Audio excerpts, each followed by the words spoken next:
Today's show is sponsored by Fender Guitars.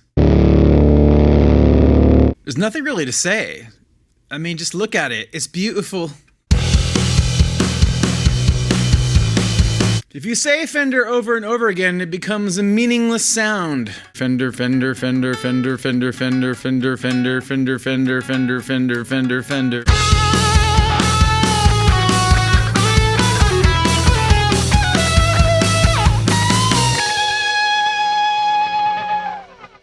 Why, yes, it is a Fender.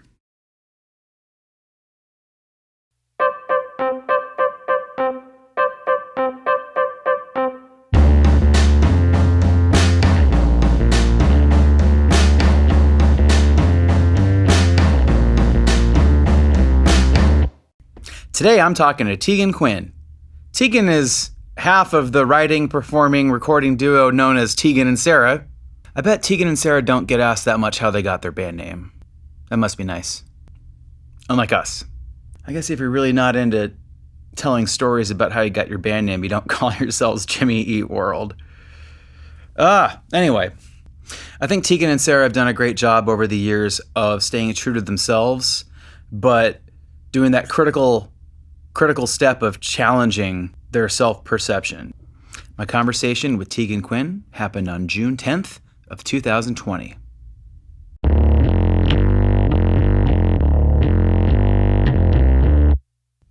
How's it going?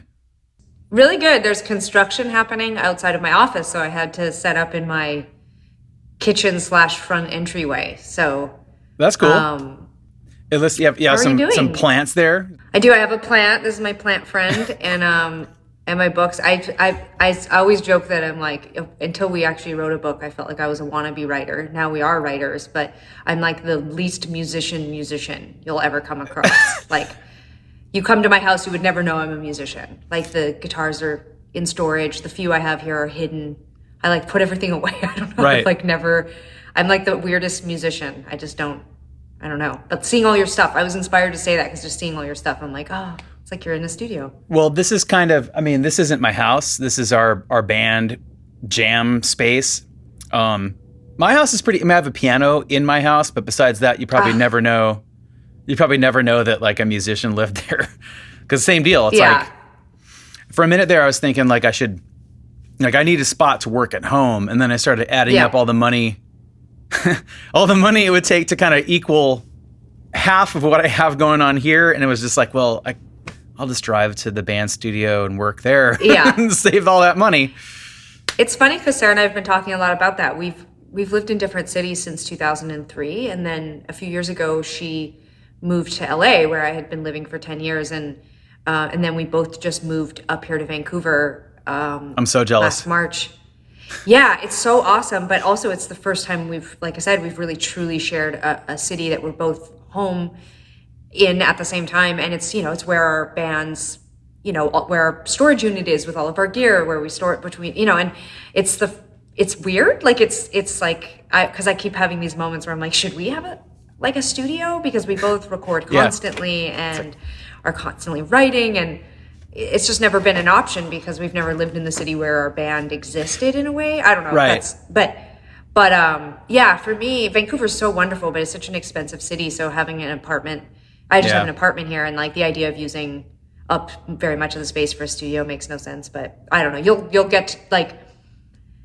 get this out of me over the course of this conversation. But I also just it's like a weird rejection of what I am, I think, too, not having that stuff in the house with me. Maybe my life feels so about me and about the band and about touring. Like, I don't know if you feel this way, but I just need it not to be at home with me, because when I'm at home, I kind of want to forget that I'm Tegan from Tegan and Sara. It's funny because I remember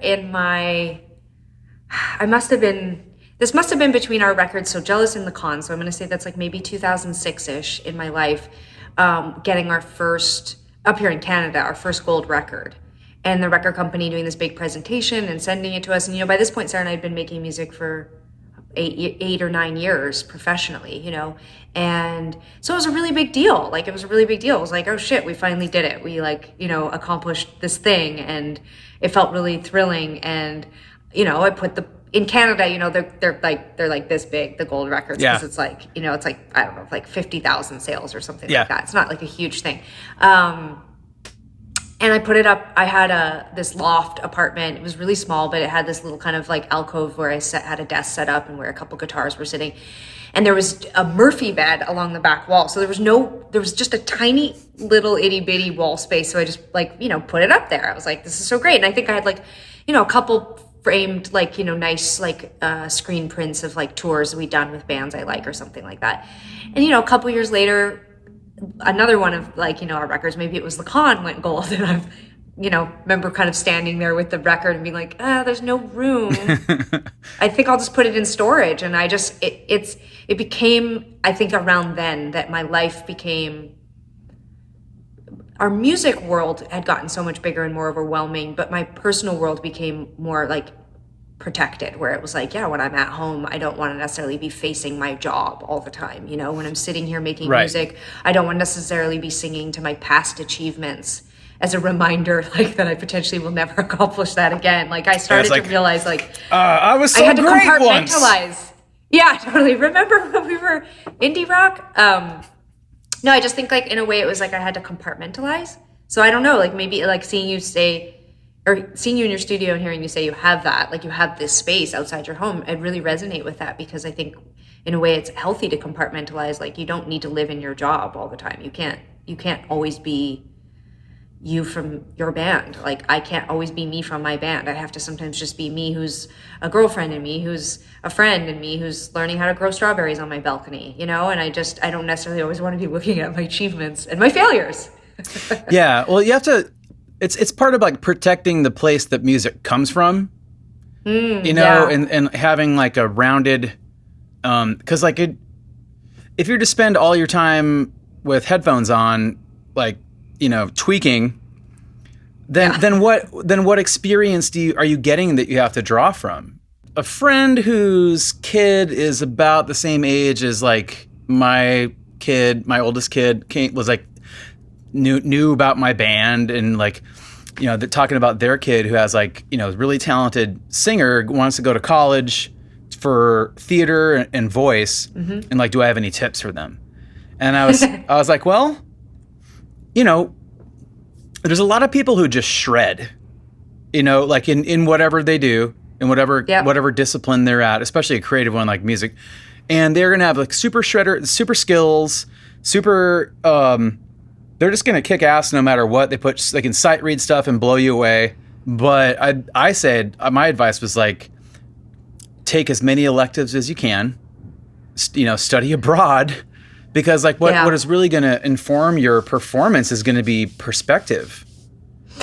Yeah. And I think that's you're totally right, because I mean, look at who's famous and look at who's successful and look at who's had a 40-year career. They're not always the best singers or the best guitar players, but there's something unique and original, and there's just something soulful and deep in those kinds of artists that are writing these really memorable, really universal, really relatable things. And that comes from life experience, that comes from understanding and like the deeper human experience. And you definitely don't learn that sitting in a classroom, I don't think, but that's coming from somebody who never went to school and is just self-taught in everything we do. So it helps. Knowledge helps to a point. I think knowledge and technical chops are like, you need some of that for sure. And as you do it, you're going to build it as you do it. For sure. You can't escape it. If you're having fun with something and you want to keep doing it, you're going to incrementally progress somewhat. You might never be Yngwie Malmsteen, but you're going to get better. I mean, one of my proudest things, Jim, is that I am 39 years old. I've been making music since I was 15 years old. I took 7 years of classical piano before I started playing guitar when I was 15. We've put out 10 records. We've obviously had a long career. If someone took it away tomorrow, I would be like, great, thank you so much. I can't even believe it lasted this long. I'd be really proud. One of my proudest things though is that I have no idea how to figure out what key a song is in. Oh my God. I've watched YouTube videos. I've like had people explain it. Our wonderful, like last time we were making our last record, we were making with this wonderful producer, Alex Hope, and she was like, come on, Tegan, this is not hard. I have a block. I don't know. but I managed to get this far. I studied classical guitar in college. I went to college for about a year and a half, and I studied classical guitar there. I studied like jazz. But I was really into like, cool. I was right at the point where everything was starting to click and make sense. Like you can do for like a G major 7, you can substitute in a 9th and it makes sense. And like, but I never learned how to figure out what key a song is in either. So like we'll be working with a producer, and they'll be like, what key is this in? No idea. Yeah. For a minute there. So wait, do you still not know? No. For a minute there, I thought I'd make it my quarantine project just to teach myself how to identify a key. Oh my God, I did the same thing. I was like, okay, I'm going to study. I don't have a driver's license either. So I was like, I'm going to study for a driver's license, and I'm going to figure out how to fucking tell what key is. I haven't done either. Same thing. Here's my thing, though. For me, it's an act of protest. And I do believe that I've hit a new stage in my life where I do not need to be in this. I no longer need to be doing this act of protest anymore. But I think for me, there were so many years where we were questioned, like, how did you get a record deal? Why are you having success? Often by men, but like, just sometimes like there was just this weird thing where I think because we were gay and we were twins, there was this automatic assumption that it was sort of gimmicky and that we weren't real, like that there was nothing real about us, that there wasn't substance. And because we spent so much of the first part of our career, the first, 11 years really in indie rock, which was just obviously, as you know, is just so male dominated, that there was this skepticism, like when we would do interviews and talk to writers and, talk to journalists and critics, like that even when we were good, even when they would give us that, like when they would say like, all right, this is, this new record is really great or whatever, there was just all these props given to like the producers or the other musicians, like that was who had made us good. And so in a way, I think it carried over into some of these other actions that I took or inactions that I took. So like I refuse to memorize all the gear that I own or the like pedals. I'm like, I don't know, the yellow one, the one I like. And they're like, oh, it's, whatever. And I'm like, I don't want to know. I don't care. I refuse to be that guy. And I don't want to know what key it is. You figured out. That's why I hired you. There was sort of like this act of protest of like, I got this far and I didn't need to know all the things you knew. I figured it out in a different way. I stumbled into like this, but also like, as you just said, I came by it honestly and organically. I learned as I went. And I don't know, but I do want to know how to tell the key of a song because I really want, I'm been using Logic like since 2008 and I really love it and I'm obsessed and I'm constantly watching videos to learn how to do things better and make myself more efficient and just make the quality of my demos better and whatever. And I really want to use autotune, but I can't figure out how to tell the key of a song, so I just can't like use autotune, and that's my motivation. You gotta draw all this in by hand, really. I mean, knowing the key for that will help. But it's still... Yeah. I mean, I use Melodyne now for any pitch correction stuff, but I used to use Autotune a lot, and I would never... Just for like a dirty, quick something, I would just leave it in chromatic and leave like the retune really slow. Yeah. And then, I mean, that's interesting. It wouldn't pick out... It would just kind of hug around where a note is. Sometimes it'd be the wrong note. I would never like use that as a final thing, but... for me, I can just go in and I fix everything manually. Yeah. But I kind of like that. Because I think it sounds more natural. Yeah. You have to with autotune, unless what you're doing is like purely for the effect of cranking it down, like like. No. But no. Just like that too. Yeah. If you want it as an effect, great. Crank it down. Who cares? Know the key. No. Not for me. No, I think it's just sometimes because I'm lazy and I want to sing something twice, and obviously, when you're writing a song and you are excited and I'm like, oh, I want to lay this down right now. And, I haven't found it yet, right? I haven't like worn in the like path of what I'm singing. I'm not a naturally gifted singer. I have to work at it and get comfortable in it. And so sometimes I just want to like lay down a rough demo of a vocal. And then as soon as I hear it, I'm like, oh God, that sounds so bad. I guess I'll do like 7 more of it and layer it so it'll sound better. And someone was like, why don't you just tune the vocal? And I'm like, oh God. Because that's cheating. Again. Yeah. It's cheating. What's funny is like there's so like autotune is so prevalent that now you have like a generation of kids who've grown up thinking that's how people sing. I know. And they'll. You know what though? But that's but what's hard is that I really, really love. I mean, Sarah and I like behind the scenes, I never put it out really. We make so much like electronic and dance music and all sorts of weird stuff. Like we're very experimental outside of like our own genre, like our own band genre. But like I want the vocals to sound more in tune, because with so much electronic instruments, like so much perfection in the track, it does, the vocals sounds like shit. Like when I'm just recording an acoustic demo of something, I'm fine. But I totally agree with you. I think about this all the time. Even I've become so used to hearing perfect vocals and perfect everything. Like I listen to like 90s music and I'm like, everything's so out of tune. Everything's out of like, so the tempo's all off. Like I was listening to In Utero the other day in headphones and I was like, this is a mess. This is a mess. I have like all my CDs in the other room over here, because I got them out of my house because I don't have a CD player anymore. But I was like, I'm not selling these. This is my hard copy backup of my digital world. And every once in a while I'll go in there and I find something that I dug like in like 95, like, oh, this record rules. And then I'll rip it and I'll put it on my phone and be like, wow, it's really kind of, There's some stuff that like still holds up, but there's a lot of it that's like, oh, I'd probably fix that. Like a lot of what holds up to me is like the like Tears for Fears and Duran Duran, like some of the stuff that was relying already heavily on electronic elements. Like to me, it sounds, at least it stands up because I think it sounds like today still in a lot of ways. You know what I mean? Like Tears for Fears, Duran Duran, birth of MTV era is kind of my formidable years. So like anything that was on pop radio back then, most of that has gravitated towards like, you'd hear it next to Lady in Red on whatever station it's on now. But but at the time it's sort of like, that was kind of what I cut my teeth on growing up as a kid, and then went through like the phase where that's so not cool.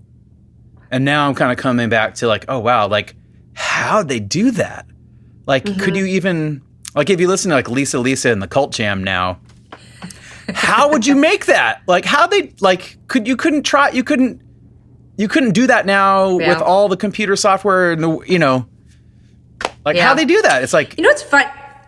It's funny that you say the how'd you do that, because it immediately triggered this memory of like being in the studio when we made our record Heartthrob with Greg Kirsten, who's just like, a savant and just, moves so quickly. It's like he like snorted meth or something before you got into the studio. It's just like, move so fast, can do anything, whatever. And we were talking about, like, it was one of the first days that we were working with him, and he was listening through a bunch of our demos. We were starting to construct one of the songs we were going to work on, and he kind of just like spun around. He had such a funny look on his face, and he's like, you guys are so weird how you do things, like how you build things. Like, it's clear you have not, like, you are not doing it in a conventional way. Like, you are not following any of the rules that most people who songwrite and whatever do these days. And it's really refreshing. And we got into this big conversation, and it stuck with me for a long time about the fact that, like, because I have no real classic understanding of how gear and these recording programs and songwriting and musical theory like works, that I'm often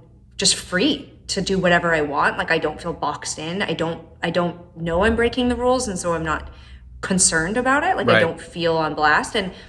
And so I also feel like over the years, when we've received criticism about switching our sound or moving around or genre hopping, there's this part of me that just laughs, like, because it implies that I have the ability to keep inside my genre, that I have the ability to repeat what I've done in the past. I don't. I actually really physically don't know if I could even repeat what we've done.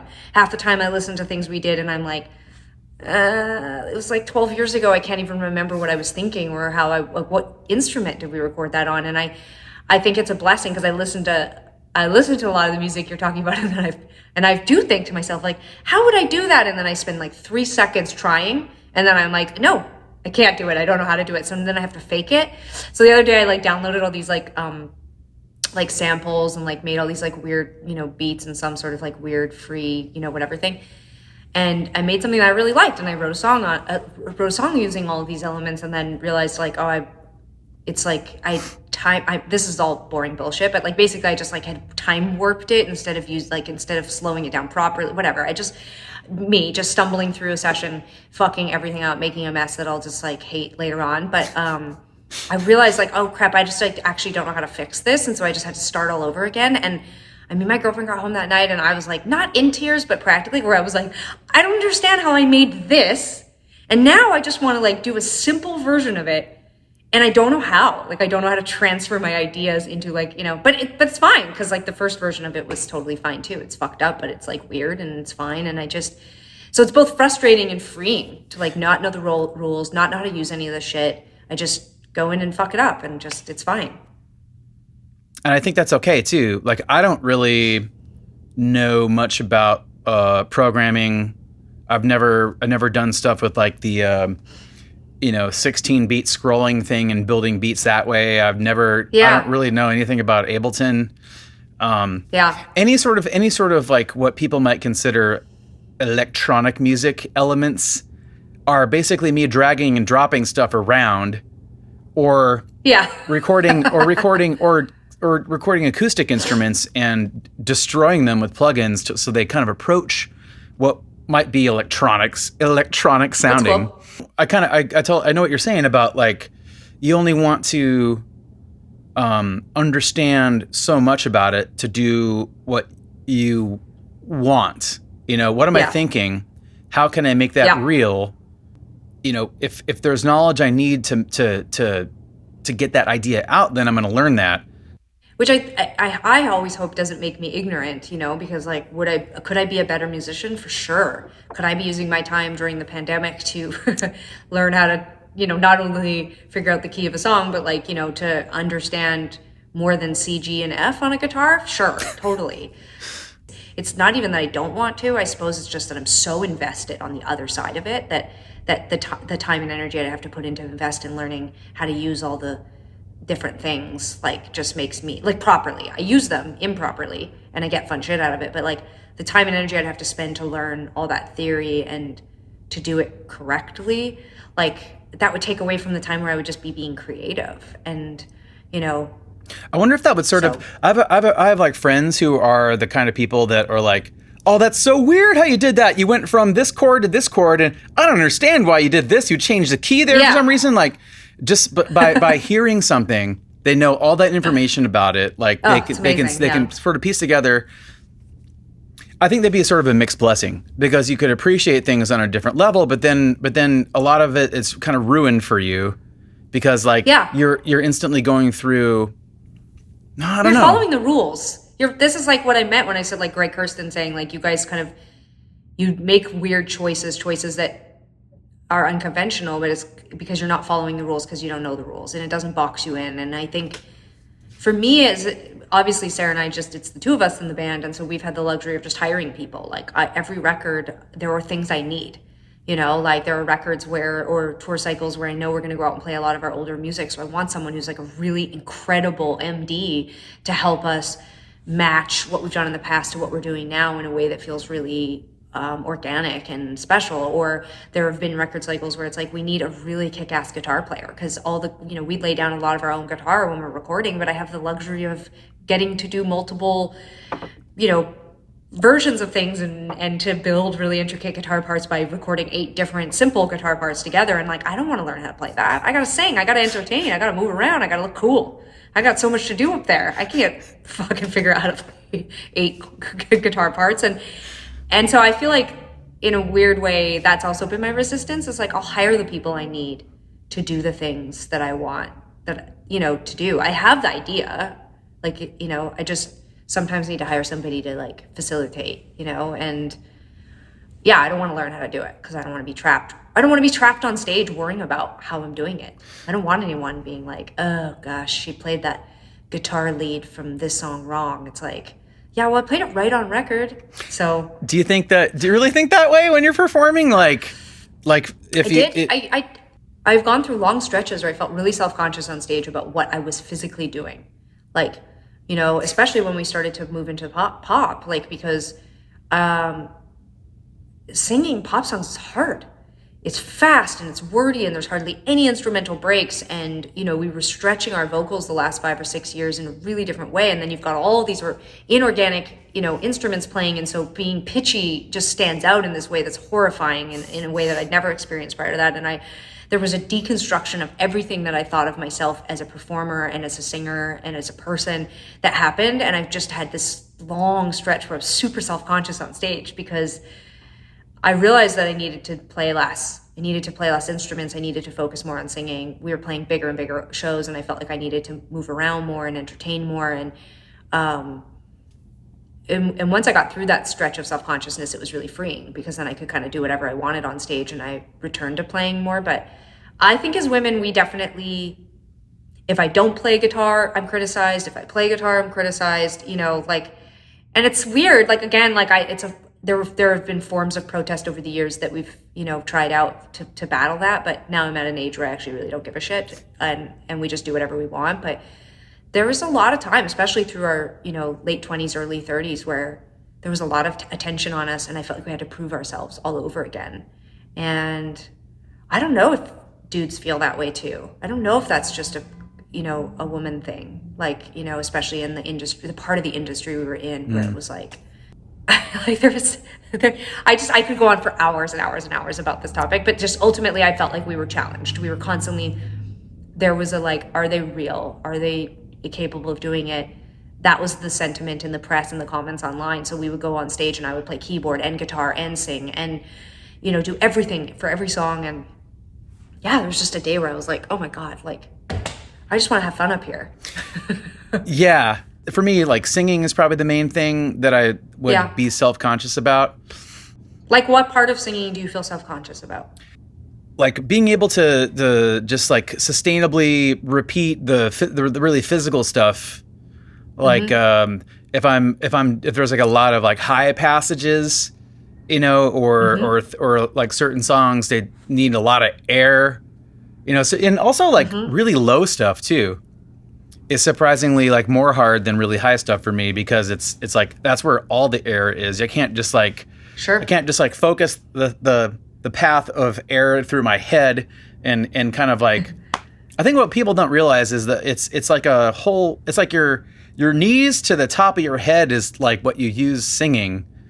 Like, and I especially noticed this once I started wearing earplugs, like as a younger person in my 20s, when I started wearing earplugs on stage, because there's that head noise of doing this. It's like, you know, you can kind of feel where the note's going.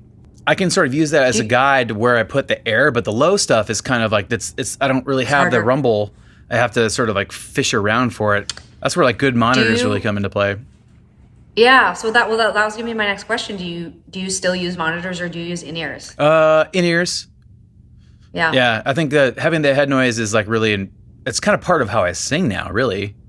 It's like I could, like, there might be times where the monitors go out and it's no big deal, or something wacky happens, a lot of like if there's a festival and there's a lot of interference on stage, I'll just unplug, I'll just turn off my monitors and be able and sing with just this in, because I can at least hear what I'm doing. Yeah. Singing wise. Yeah. I've closed a lot of shows. I've actually closed a lot of shows, like not hearing anything what's going on for like the last 4 songs. You know, I have basically a front of house mix with click track louder than anything else on top of it, and then I put my pack on like 3, and I don't have audience mics anymore, and I find it fucking bleak. I find it depressing. You know, I really miss hearing the audience. I miss hearing something other than my head voice and click. I hate what it looks like to be constantly touching in-ears. When I watch bands who are constantly touching their in-ears and pulling them in and out, it drives me crazy. And so I don't do it. The last 2 tours that we did were only a month long, and they were really short, but are really, like, you know, really simple. Like, they were acoustic tours. Basically, on the last one, it was just Sara and I on stage for the first time in 18 years. We did a tour, just the 2 of us. And it was so fucking great. It was so great to just hear us. It was so great. I had in-ears in, but like I could have just listened to them. Like I could have just listened to the audience. It was like, and we sang so well. Every night people came backstage and were like, you were singing so well. And I'm like, God, we must have just been trashed the last like 10 years. But it's like, yeah, anyway, mostly a ramble, but it's like, it's just interesting to talk to other musicians, like especially those that like us toured for a decade with monitors before you went to in-ears. Like, did you wear earplugs on stage before you had in-ears? No. See, that's the thing is like I wore earplugs on stage with monitors. Yeah. Because I saw Drive Like Jehu play in my 20s, and I ended up with tinnitus. So I like wore earplugs at every show. Right. Every show we did, every show I went to, I always had earplugs in my pocket.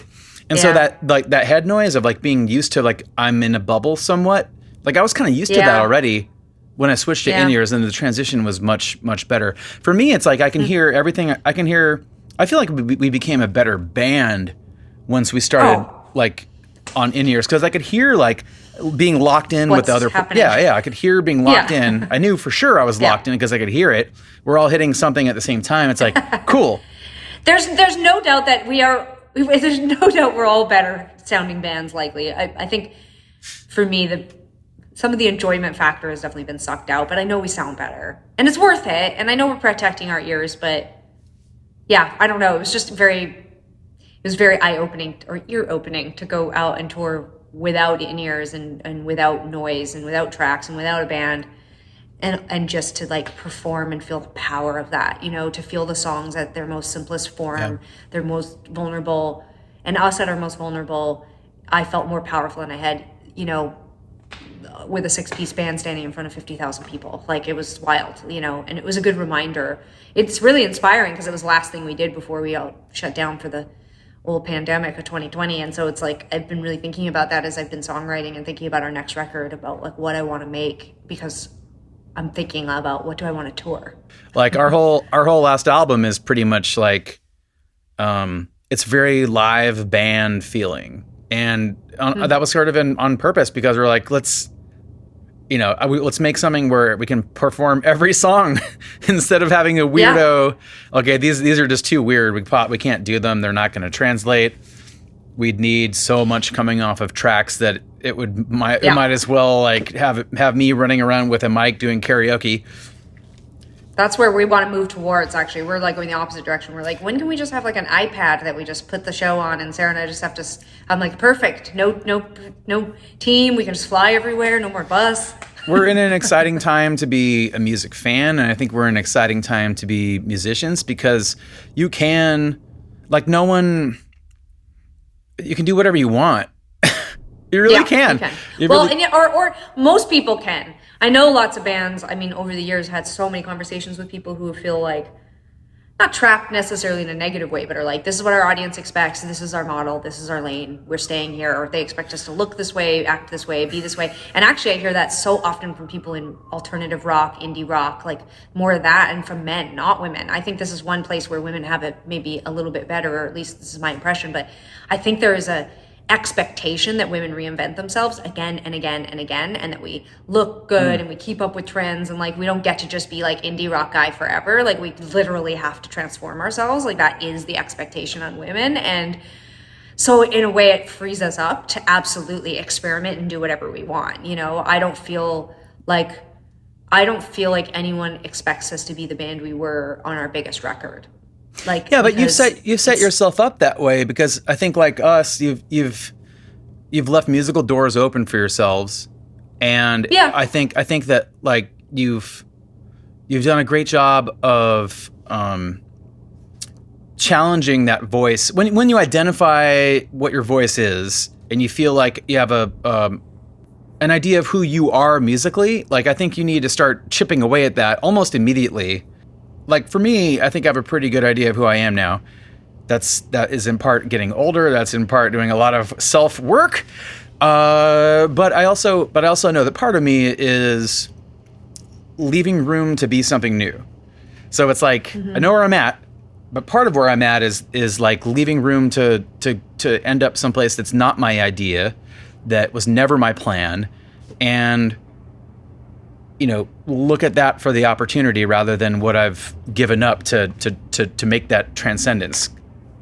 Yeah, I agree. I think, certainly there was a point, in like, I think like in the late, like kind of 2008, 2009 range, where Sara and I had a pretty interesting conversation. We were sort of finishing up touring this record, The Con, and, we were, had started to really feel like legit, and we were feeling great. And Sara was like, so now is when we take it all apart, because the worst thing we could do right now is make something from a place of security. We need to be uncomfortable in our art.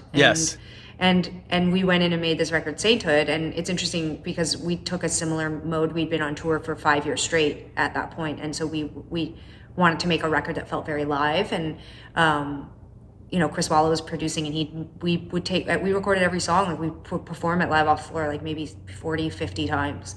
And we wanted to do as little overdubbing as possible. And it was a really great experience because we ended up doing way more overdubbing than we had expected, but we also became better because we didn't just go into the studio and piece together a record and then go back out on the road and try to figure out how to play it. We came right out with that record, and we were already just like a better band, which was really cool. And the songs were really challenging. It's a weird record. Like, when I go back and listen to it, like, there aren't a lot of songs off of it that we play.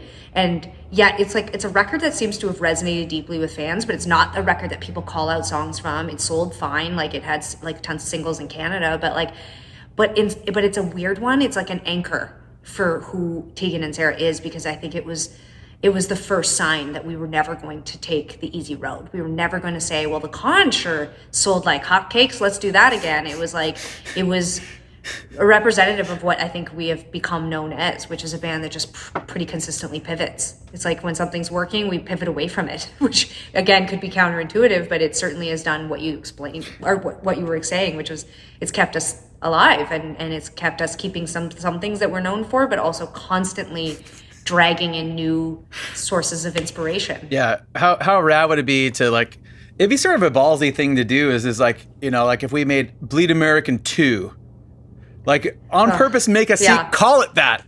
Like, you guys make The Con 2. But do you feel like you could? I don't feel like I could ever capture that. I don't even think I could. I don't even know if I'm capable. No, I mean, it doesn't matter what kind of songs it is. You just call it that. I see, here's the sequel to this. But fans, I'm sure you experience this in your own life. But I think that we realized around this time and we realize this every time we put something new out, and we're very outspoken about this, and we talk about this with our audience all the time. It's something I feel almost like we coach our audience through. You might think you want The Con Part 2. You don't. No, you don't. If you already have The Con, and you don't want me, even as the person who wrote that record, to erode your beautiful relationship and attachment to that record by trying to take it out of your hands to replace it with something else that looks like it, but will never be it. Everybody has that phase where they might discover a group or an artist for the first time.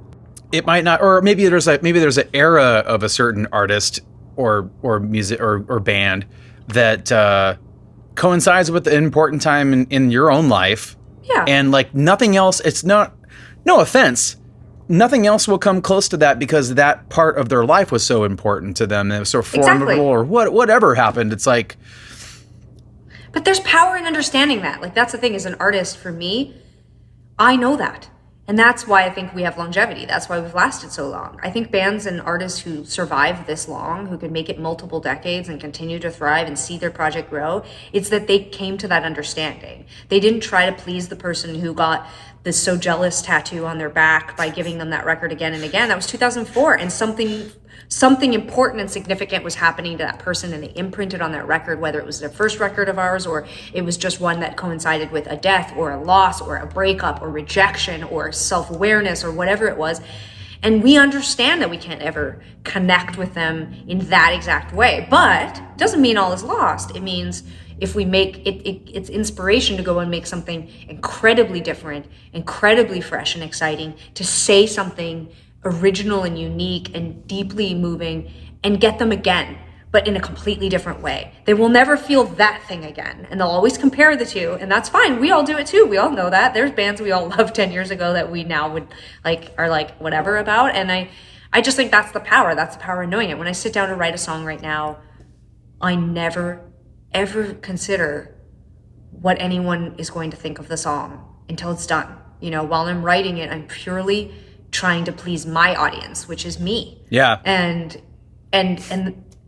there's just a deep faith and belief that when I'm done collecting those songs, that with the help and assistance of Sara and a few other key people, that will pick the right ones, and then we'll assess how to give that to our audience. But when I'm writing it, I'm only trying to impress me. I'm only trying to make my skin tingle, my hair stand up on my arms, my eyes well up. I want to dig in me. I can't think about anyone else. That what you were saying before about like outside pressure. Like I don't really the audience of me is a harsh enough critic that I doesn't have room to worry about what other people think. Like Totally. I will derail everything. I love being the facilitator or the the hype guy instead of like I'm responsible. Here's the blank page. What do you got? Oh, like I'm so yes, much 100%. If there's something, and I take that when I'm constructing something on my own too. Like it's so much easier to respond to something rather than to drive it, because that means like I get a little break from being me. That I'm not the audience of me when I'm contributing to something. So like the majority of my writing is trying to place myself in a mental kind of state where I don't have to be me. And I'll trick myself into that. Yeah. I'll trick myself into that by,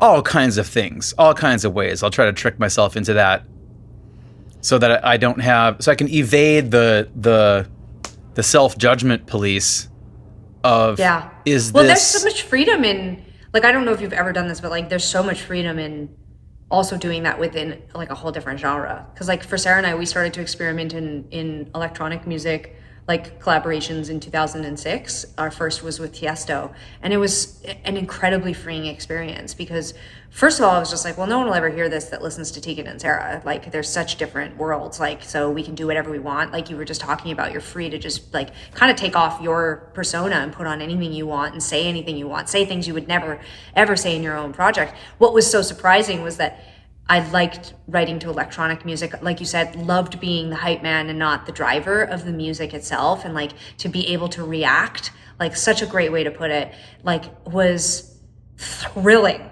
And what was sort of like what made me feel like dumbstruck at that time was I remember Sara and I having a conversation where I was like, how come you and I don't write together?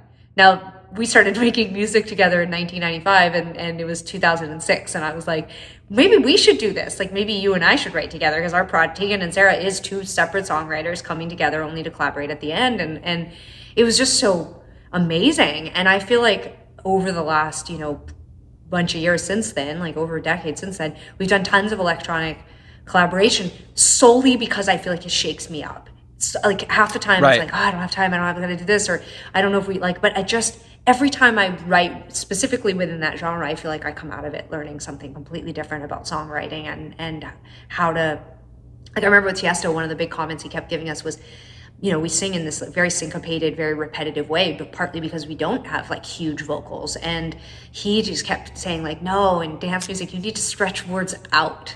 You need to hold the words out. And we were writing the song Feel It in My Bones. And, everything was super athletic, like, very, like I said, syncopated. And his comments back just kept being like, hold the note out, stretch it out. And Matthew Deere was the same. He was like, write longer hooks. Never ever come up with that. Right. I would never thought of that for myself.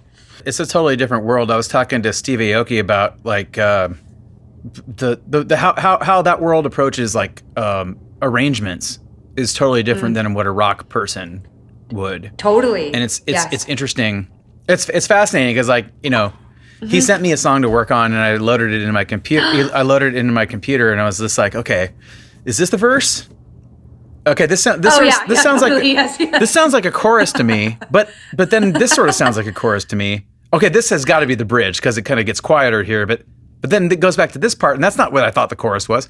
But that's so cool. That's what I mean, though. Is just like what an interesting, cool experience to go into a completely different genre and have this experience. We wrote with David Guetta a couple years ago. Like he had sent us a bunch of tracks. Like just was like, here's a folder, and we at this point we'd had enough experience to know they'd write like 5,000 tracks, send them out to a bazillion people, like no chance we'll probably even get on it. And everything I was like listening to, I had no ideas. I wasn't feeling super inspired. It totally disappointed me because I really was like hoping to feel inspired. I mean, it was like this big moment. I knew that it was going to be a huge record and I really wanted us to get a song on the record. And then there was this like 45-second piano thing that was in the folder. That was like, it's super simple, but it just had 2 sections. And I threw down this idea and sent it to Sara on it. And she was like, it's really cool. Too bad this is like, I don't even understand. Is it even supposed to be in the folder? I mean, it's not even really like dance music. And I was like, I don't know. And so I sent it, heard back from the manager, you know, like within a day or two. And they were like, great, we're going to use this. And it made it on the record. And like, you know, they turned it into a huge thing. I'm blanking right now because I'm on the spot, but like another of those guys got involved and like they built out the big musical moment. But yeah, the song's called Every Chance We Get, We Run or something like that. But it was just such a funny moment because it's like, it was the same thing. Me like kind of listening to these like big electronic like dance songs and being like, oh, this is the chorus. There's so many sounds. It's like, and I was just like, and then there's like a little piano piece and I'm like, that I can do. That I can do. Yeah, the drum roll. Yeah. It's funny because I listen almost exclusively to dance music and electronic music. And, you know, I really love that music. And I love that you just said the thing about how the arrangements, I mean, that you guys were talking about how arrangements are so different. With this new music that we're writing right now, it's like I'm trying to not think in the, you know, ABC kind of format, like not think like, right. Oh, we need a verse and a pre-chorus and a chorus. And I'm like, no, we're making like this really weird, unstructured, more like, you hear a part once and then never hear it again, and then there's all of a sudden, you know, a saxophone, and you know. Does it feel like I guess we've had songs where it gets away from like anything that could be identified as a chorus or verse, but like usually those types of songs are ones where it's just like, okay, the idea is it's just a crescendo. The entire thing is a crescendo. It's gonna get like Surviving, the first song on our album that came out in October was like.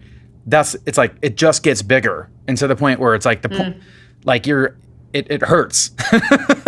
That's the idea of it. Like it's okay, and we've done songs like we've just sort of thrown out like it doesn't come back to a chorus, it just goes, and you know, it's fine. Do you find my question to you is that like it's so funny like looking back, Sarah and I are also like very aware of this and we're okay with it, but that's our favorite songs or some of our favorite moments or some of the things that we would choose to play live. Those aren't the songs that we understand when people buy their ticket that they're coming to see where does the good go and Closer, and like, you know, they want the hits, you know, they also want more than that. But like for me, the experimenting that we do in our own music, like, so not with other people and other collaborators, like the weirder songs and the stuff where we really stretched ourselves and you know, did things like what you're describing, where we built songs in really different ways and didn't repeat sections and didn't follow the model.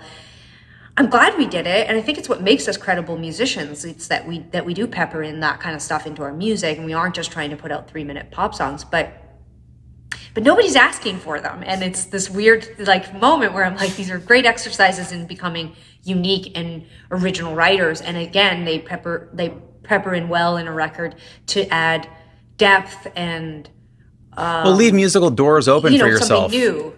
Sure, but they're not what the fans want. And that's also, you know, sometimes where I spend a lot of my thought process is, how do I get people to care about, you know, a deep cut like Paperback Head from our record Sainthood, you know, because to me it's one of the most unique and interesting things we've written, or Floor Plan of Your Head and Heart, you know, instead of just jumping right to like a Back in Your Head or a Closer that is really easy and palatable. And then I'm like, I guess you can do both. Like you said, keep musical doors open. I mean, there's no reason, no one's stopping us from doing whatever we want. You know, we can do it. But I just sometimes am like, I don't know if you ever feel this way, but sometimes I'm like, I feel like I have band dysphoria. Like I think I'm in a different band than I am. And sometimes I'm like uncomfortable with the band that I'm in because I recognize that the majority of people really do love us. They would be fine with us just standing there with an acoustic guitar, telling stories, singing our songs, harmonizing with each other. And there's nothing wrong with that. And I love that. I love that we can do that. And we can do it sometimes. But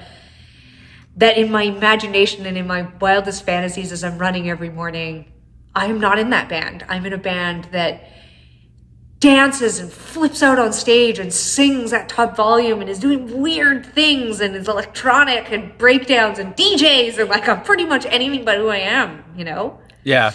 Do you feel that? A little bit. I mean, I think like in part, I think you're always going to be, well, you don't know that when you're making the record.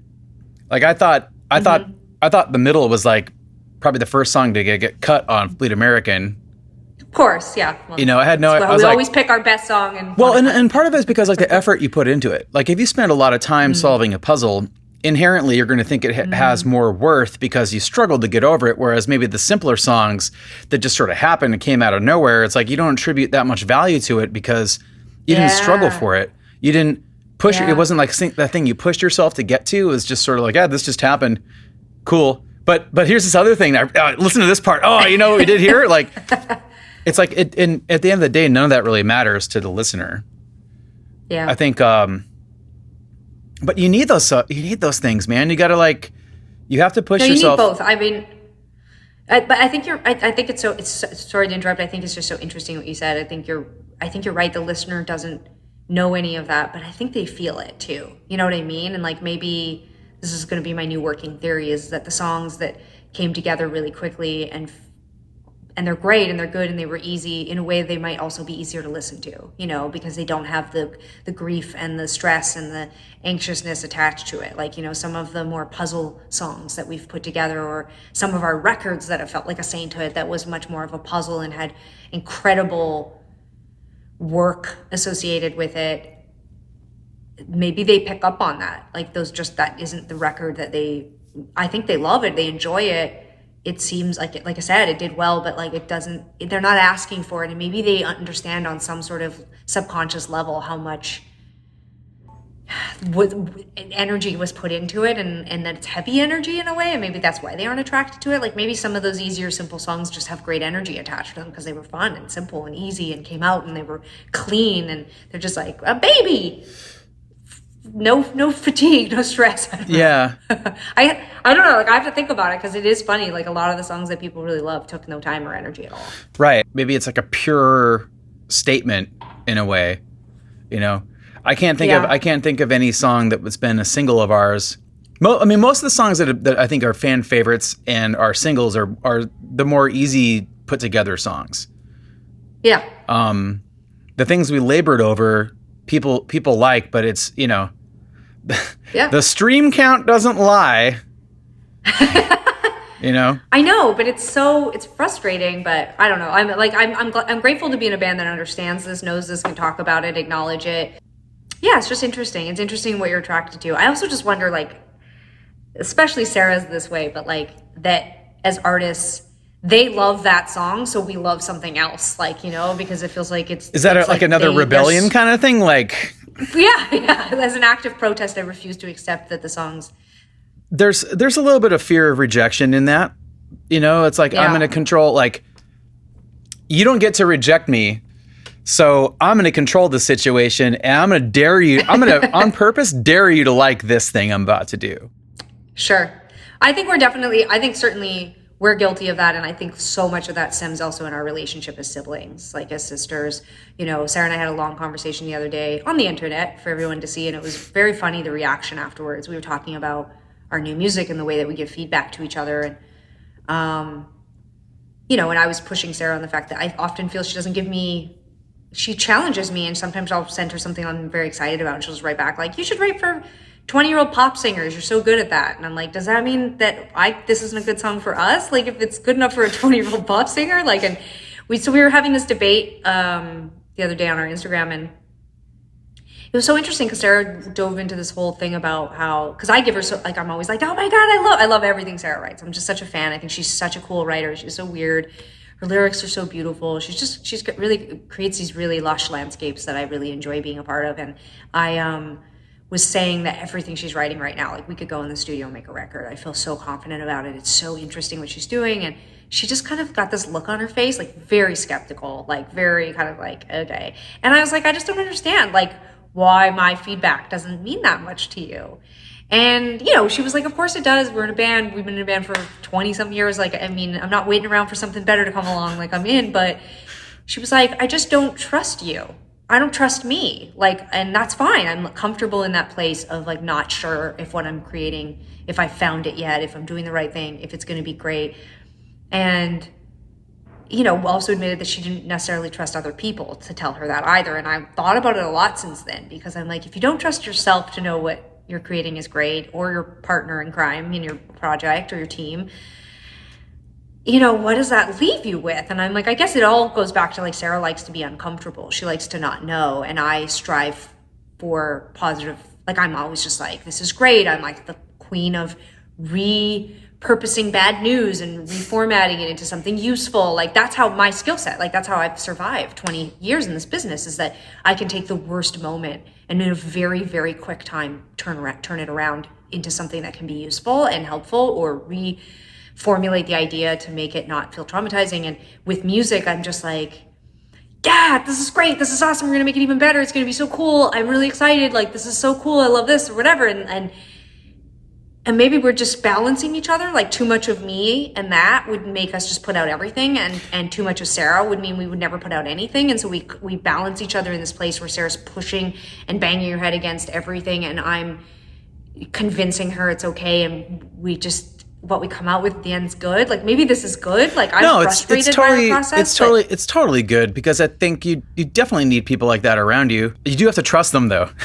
That's the thing, is like, I know she doesn't trust me. I know that the other guys in the band aren't going to let like something lame slide if I'm stoked on it. Yeah. Just like they know that I'm not going to let something lame slide if they're stoked on it. I don't know. You trust and letting go are huge. Well, we're working on both, because the letting go is hard too, because I feel like we always spend so much time working on records and they have to be so special. And these days, everyone's just plopping out whatever they wrote a song and they put it up on Spotify, and it's like, and I don't want to do that one or the other. I want to kind of be in the middle. I feel like Sara and I have been talking about like we want to make a record, and we will make a record, and we will put it out because we can, and we want to, and we have things to say, and we should, and we shouldn't feel like we have to wait a certain period of time. But like, that's hard for us. Like we follow the very old school, like cycle, and yeah, I don't know. It's great. We're very uncomfortable. So I guess it's like, it's like we're going to make something either really weird and hopefully great, but like either way, we'll make something because we're uncomfortable, and that's where we do our best work. Yeah. Well, I'm excited to hear what you guys come up with. I'll be really interested. Thanks a lot for hanging out with me and chatting. This has been awesome.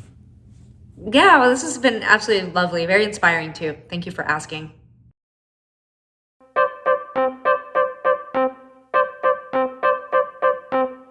So Tegan and Sara update their website, teganandsara.com, fairly regularly. Thank you for hanging out and checking out the show today. God, I'm making shows now. This is weird. Stay safe, stay productive, stay focused on the opportunities, and I will see you next time.